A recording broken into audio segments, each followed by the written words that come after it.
রুশদের হত্যা করো, পয়েন্ট যেত। শুনতে ভিডিও গেমের মতো মনে হলেও এটি এখন ইউক্রেনের বাস্তব যুদ্ধ পরিকল্পনার অংশ। পয়েন্টস নামে একটি নতুন পদ্ধতিতে রুশ সেনা বা সরঞ্জাম ধ্বংস করলেই পয়েন্ট পাচ্ছেন ইউক্রেনীয় যোদ্ধারা, আর সেই পয়েন্ট দিয়ে কিনতে পারছেন ড্রোন, অস্ত্র সহ সামরিক সরঞ্জাম।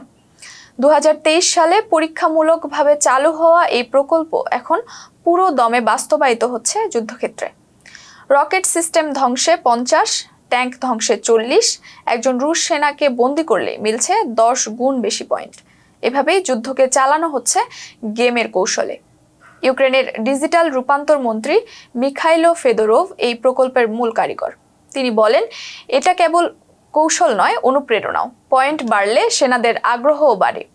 এ পদ্ধতিতে ড্রোন ভিডিও ফুটেজ প্রতিদিন কিয়েভে পাঠানো হয়। সেখানে বসে বিশ্লেষকরা খুঁটিয়ে দেখেন আক্রমণ সফল হয়েছে কিনা, কতটা ক্ষতি হয়েছে শত্রুপক্ষের।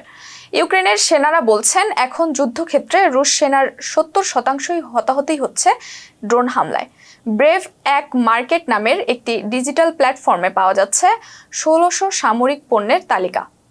সেনারা তাদের অর্জিত পয়েন্ট ব্যবহার করে এখান থেকে সরাসরি সরঞ্জাম কিনতে পারছেন। তবে এই পদ্ধতির বিরুদ্ধে উঠছে নৈতিক প্রশ্ন। অনেকেই বলছেন, এতে সেনাদের মধ্যে কে কতজনকে মারতে পারছে তার ভিত্তিতে প্রতিযোগিতা সৃষ্টি হচ্ছে। এ প্রসঙ্গে এক ইউক্রেনীয় সেনা বলেন, এটা কেবল হত্যার খেলা নয়, কেউ কেউ পুরনো যানবাহনে ইচ্ছা করে হামলা করেন বেশি পয়েন্ট পাওয়ার আশায়। তবুও ইউক্রেন বলছে, এই যুদ্ধ কোনো কৌশল নয়, এটা বাঁচার লড়াই। আর সেই লড়াইয়ে তারা চাইছে প্রতিটি ক্ষণ, প্রতিটি ড্রোন ও প্রতিটি সৈনিক যেন আরও কার্যকর, নিয়ন্ত্রিত ও ফলপ্রসূ হয়।